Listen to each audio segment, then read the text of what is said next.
শোষিত বঞ্চিত এই বাংলার ভাগ্যহত মানুষ যখন স্বাধীনতার স্বপ্নে উজ্জীবিত হয়, মুক্তির আকাঙ্ক্ষায় যখন মানুষ সংগঠিত হয়, একটা শোষণহীন বৈষম্যহীন একটা বাস উপযোগী বাংলাদেশ গঠনের জন্য যখন দেশের মানুষ ঐক্যবদ্ধ হয়, চূড়ান্ত লড়াইয়ের মুহূর্তে রাজনৈতিক নেতৃত্ব যারা প্রতিবেশী দেশে যারা পলায়ন করে, তারা সেখানে রিফিউজি হিসেবে আশ্রয় গ্রহণ করে, আর তাদের প্রধান নেতা শেখ মুজিব পাকিস্তানি বাহিনীর কাছে আত্মসমর্পণ করে।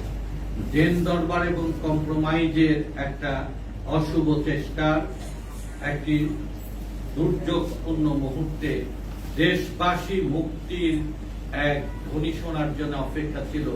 দেশের মানুষের এই আকাঙ্ক্ষাকে ধ্বনিত করে ধারণ করে 1971 সালের 26শে মার্চ জিয়া এগিয়ে আসলেন তার ইস্ট বেঙ্গল রেজিমেন্ট দিয়ে। তার ফৌজ প্রধানকে গ্রেফতার এবং বন্দী করে উনি ঘোষণা করলেন উই রিভল্ট। স্বাধীনতার এই ঘোষণা সারা দুনিয়াতে তরঙ্গের মতো ছড়ে পড়ল। বাংলাদেশের নেতৃত্বহীন লড়াইয়ের মাঠে নিয়োজিত ছাত্র, শ্রমিক, জনতা, দেশপ্রেমিক মানুষ এক দিশা পেলেন। রক্তাক্ত 9 মাসের লড়াই, এক সাগর রক্তের বিনিময়ে বাংলাদেশ স্বাধীন হল। জিয়া ফিরে গেলেন ব্যারাকে। দেশ রক্ষার জন্য, দেশের সুরক্ষার জন্য সেনাবাহিনীকে পুনর্গঠন করলেন। রাজনীতির এই ক্ষমতার এই অলিতে গলিতে উনি কখনোই পদাচরণ করেননি। শৃঙ্খলা এবং তার উপরে উদ্বৃত্ত কর্তব্য নিয়ে উনি দায়িত্ব পালন করার জন্য সচেষ্ট ছিলেন।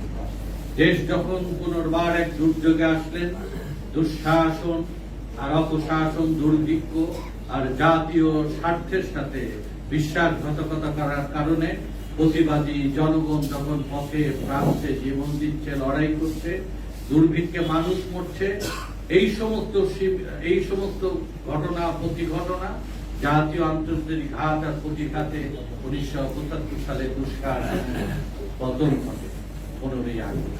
তারপরে একটার পর একটা কুদেটা পাল্টা কুদেটা চলতে থাকে এবং জিয়াউর রহমান সেনাপ্রধান হিসাবে ব্যারাকে তাকে বন্দী করে বিপ্লবে। এই বন্দী করার এই সংবাদ যখন সেনা ছাউনিতে ছড়িয়ে পড়ে, সাধারণ সৈনিকরা বিদ্রোহ করে, জিয়াকে বন্দী দশা থেকে মুক্ত করে রাজপথে বেরিয়ে ঘোষণা দেন সিপাহী জনতার